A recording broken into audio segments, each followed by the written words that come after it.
What's up, y'all? How y'all doing? Welcome back to my videos.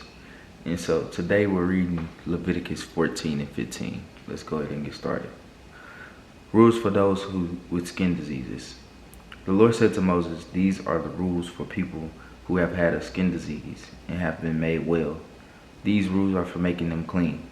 A priest must look at those who had the skin disease. The priest must go to them outside the camp and look to see if the skin disease is healed. If they are healthy, the priest will tell them to do these things. They must bring 2 clean birds that are alive, and a piece of cedar wood, a piece of red cloth, and a hyssop plant. Then the priest must order 1 bird to be killed in a clay bowl over the running water. He must take the other bird that is still alive, and the piece of cedar wood, the piece of red cloth, and the hyssop plant, and dip them into the blood of the bird that was killed over the running water. He must sprinkle the blood 7 times on those who had the skin disease. Then he must announce that they are clean. After that, the priest must go to an open field and let the living bird go free. The people going through this purification ceremony must wash their clothes, shave off their hair, and wash with water. Then they will be clean.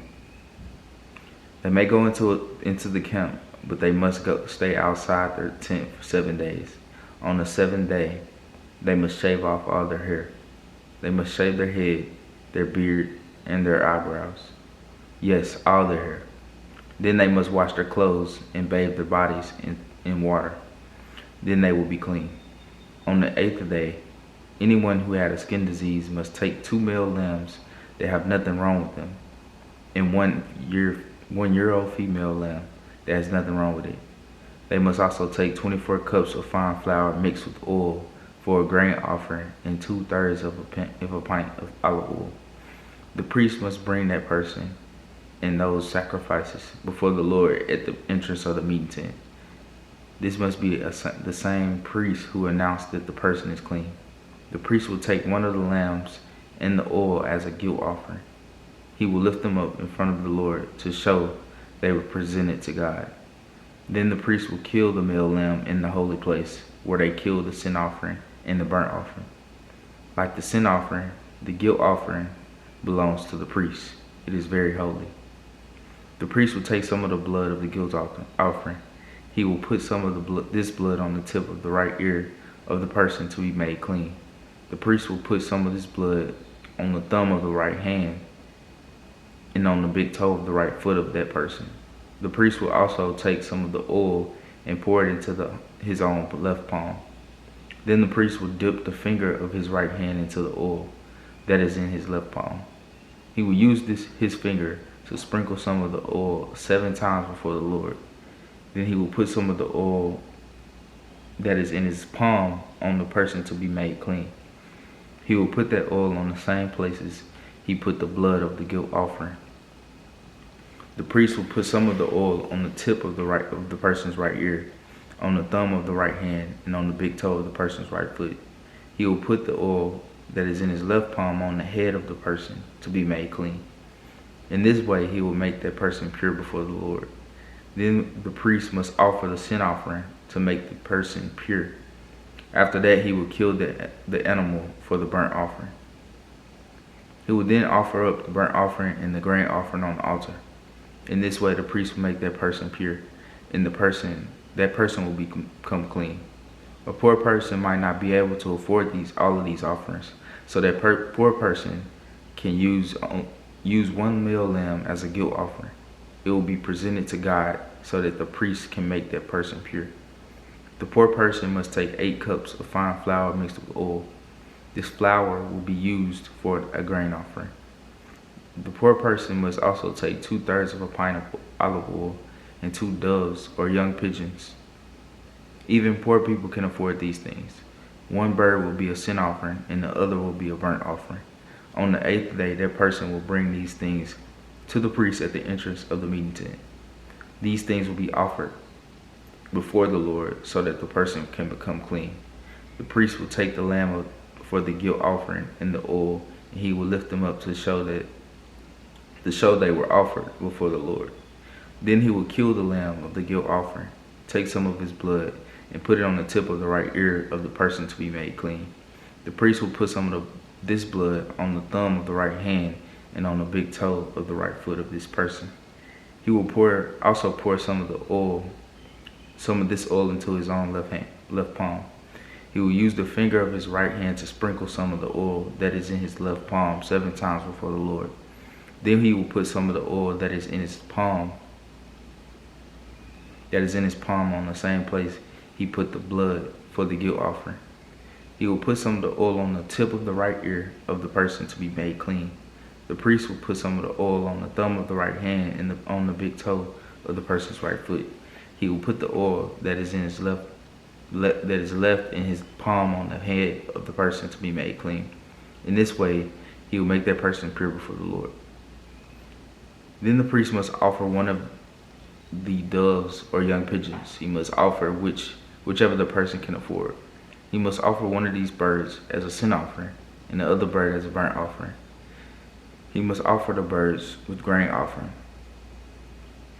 In this way, the priest will make that person pure before the Lord, and that person will become clean. These are the rules for making people clean after they become well from a skin disease. These are the rules for those who cannot afford the regular sacrifices for becoming clean. Rules for mildew in the house. The Lord also said to Moses and Aaron, I am giving the land of Canaan to your people. Your people will enter that land. At that time, I might cause mildew to grow in someone's house. The person who owns that house must come and tell the priest, I see something like mildew in my house. Then the priest must order the people to take everything out of the house before he goes in to look at the mildew. Then the priest will not have to say everything in the house is unclean. After the people have taken everything out of the house, the priest will go in and look into the house and look. He will look at the mildew. If the mildew on the walls of the house has holes that are green or red color, and if the mildew goes into the wall surface, he must go out of the house and lock the house for 7 days.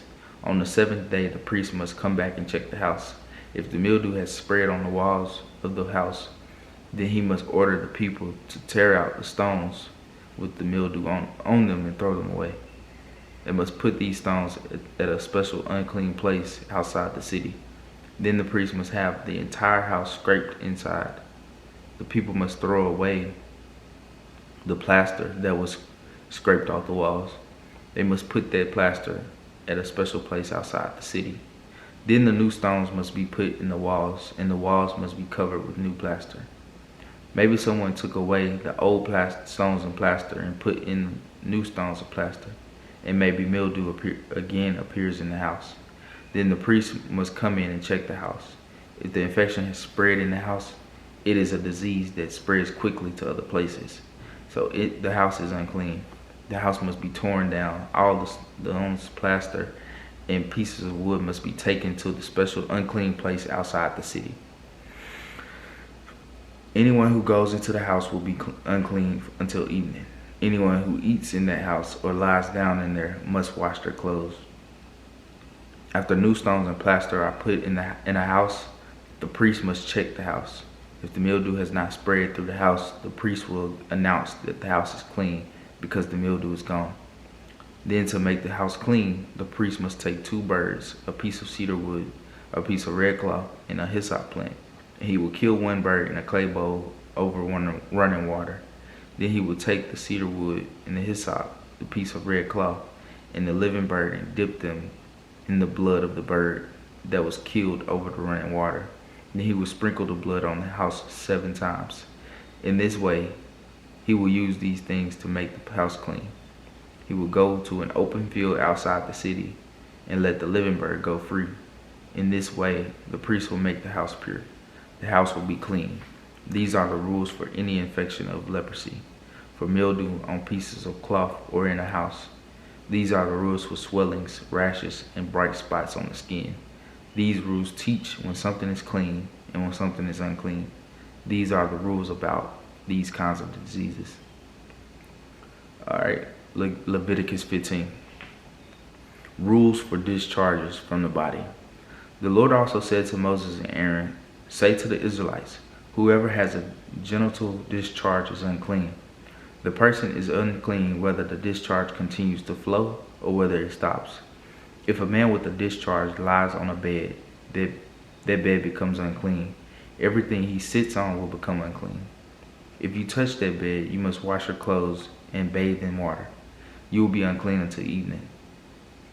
If you sit on anything that he sat on, you must wash your clothes and bathe in water. You will be unclean until evening. If you touch him, you must wash your clothes and bathe in water. You will be unclean until evening. If he spits on you, you must wash your clothes and bathe in water. You will be unclean until evening. If that man sits on a saddle, it will become unclean. If you touch or carry anything that was under him, you will be unclean until evening. If he touches you, you must wash your clothes and bathe in water. You will be unclean until evening. If a man with a discharge touches a clay bowl, that bowl must be broken. If he touches a wooden bowl, that bowl must be washed in water. When it comes time for a man with a discharge to be made clean, he must wait 7 days. Then he must wash his clothes and bathe his body in running water. Then he will become clean. On the 8th day he must take for himself 2 doves or 2 young pigeons and come before the Lord at the entrance of the meeting tent. He will give the 2 birds to the priest. The priest will offer the birds, one for a sin offering, the other for a burnt offering. In this way the priest will make that man pure before the Lord. If a man has a flow of semen, he must bathe his whole body in water. He will be unclean until evening. If the semen is on any clothing or leather, that clothing or leather must be washed with water. It will be unclean until evening. If a woman has sexual relations with a man and he has a flow of semen, both the man and the woman must bathe in water. They will be unclean until evening. If a woman has discharge from her monthly time of bleeding, she will be unclean for 7 days. Anyone who touches her will be unclean until evening. Everything she lies on during her monthly time of bleeding will be unclean, and everything she sits on during that time will be unclean. Whoever touches her bed must wash their clothes and bathe in water. They will be unclean until evening. Whoever touches anything she has sat on must wash their clothes and bathe in water. They will be unclean until evening. It doesn't matter if they touch the woman's bed or if they touch something she sat on. They will be unclean until evening. If a man has sexual relations with a woman during her monthly time of bleeding, he will be unclean for 7 days. Every bed he lies on will be unclean. If a woman has a discharge of blood for many days, not during her time of bleeding, or if she has a discharge after that time, she will be unclean, just as during the time of her monthly bleeding. She will be unclean for as long as she has a discharge. Any bed she lies on during the time of her discharge will be like her bed during the time of her monthly bleeding. Everything she sits on will be unclean, just as it is during the time she is unclean for her monthly bleeding. Whoever touches these things will be unclean until evening. They must wash their own clothes and bathe in water. After the woman's discharge stops, she must wait 7 days. After that, she will be clean.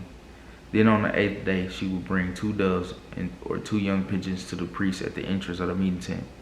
Then the priest must offer 1 bird for a sin offering and the other bird for a burnt offering.